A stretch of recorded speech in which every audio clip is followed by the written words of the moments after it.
মঞ্চ ম্যানেজমেন্ট ইসলাম প্রীতম শাহ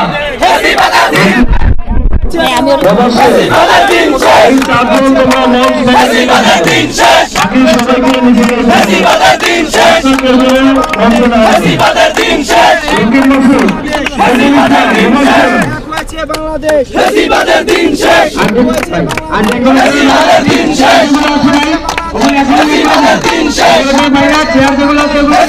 দিন শেষ হত্যাকারী স্বৈরাচারী খুনি হাসিনার গলায় দড়ি হত্যাকারী স্বৈরাচারী হত্যাকারী স্বৈরাচারী এক হয়েছে বাংলাদেশ এক হয়েছে বাংলাদেশ কণ্ঠে আবার লাগা জোর ফ্যাসিবাদের কবর খোল।